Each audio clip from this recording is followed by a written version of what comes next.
আসসালামু আলাইকুম আরহামতুল্লাহি ওয়াবারাকাতুহু। কেমন আছেন সবাই? অবশ্যই ভালো আছেন। আজকে রান্না করব বুটের হালুয়া। তো বুটগুলো প্রথমে ভালো করে পরিষ্কার করে ধুয়ে 2 ঘন্টা ভিজিয়ে রেখেছিলাম, তারপরে চুলার মধ্যে দিয়ে দিলাম। তো পানিটা বলক আসলো, বুটটা বলক আসার পরে এলাচ দারচিনিগুলো দিয়ে একটু সিদ্ধ করে নিয়েছি। তারপরে এখন দেখতেছেন বাদাম দিয়ে দিলাম। এখানে আমার বুটের পরিমাণ হচ্ছে 1 কেজি, বাদাম হচ্ছে 2 মুঠো। এলাচ দারচিনি যার যার পরিমাণ মতো নেবেন। তো যাই হোক, এখন আমার সিদ্ধ হয়ে গেছে। এগুলোকে আমি আলু ম্যাশ করা এটা দিয়ে ম্যাশ করে নিচ্ছি, যাতে বাটতে কষ্ট কম হয়। এই পর্যায়ে আমি বেটে নিচ্ছি, এবং আমি এই বুটের সাথে যে এলাচ দারচিনি বাদাম এগুলো সিদ্ধ দিয়েছিলাম, এগুলো সহই বেটে নিচ্ছি। তো তারপরে কড়াইয়ের মধ্যে তেলটা গরম দিয়ে দিলাম। তো বাটা বুটগুলো দিয়ে দিচ্ছি। তো পর্যায়ক্রমে আমার বুটগুলো দেওয়া হয়েছে। এখন আমি একটু তেলের সাথে মিক্সড করব, কারণ আমি এখানে কোনো গোটা মশলা ইউজ করি নাই। যেগুলো ইউজ করছি সেগুলো সব বাটা মশলা, বেটে ফেলছি, আপনারা দেখেছেন। তো এই পর্যায়ে আমি নাড়তে নাড়তে যখন তেলটা লাগবে তখন আমি দিয়ে দেব চিনি। তো 1 কেজি বুটে 1.25 কেজি চিনি দিতে হবে। তো এই তো আমি চিনিটা দিয়ে দিচ্ছি।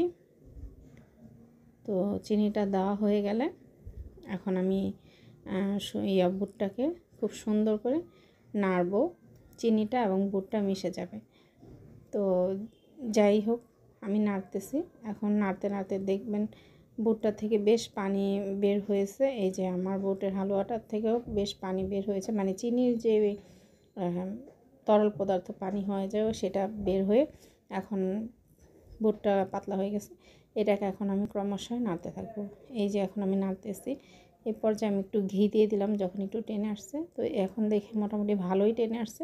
পাশে একটা বড় সেনি ধুয়ে পরিষ্কার করে ওটার মধ্যে তেল মাখিয়ে নিয়েছি।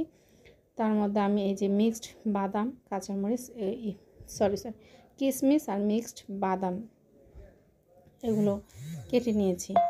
তো এই পর্যায়ে এটা সিদ্ধ হয়ে পুরো হয়ে গেছে, টেনে গেছে। তো এখন আমি এটা ডিশে ঢেলে দেব। ঝাঁকানি দেওয়ার পর দেখছেন কীরকম বলের মতো হয়ে গেছে। তো এরকম বলের মতো হয়ে গেলে তখন বুঝবেন যে বুটের হালুয়াটা আপনার পারফেক্ট হয়ে গেছে।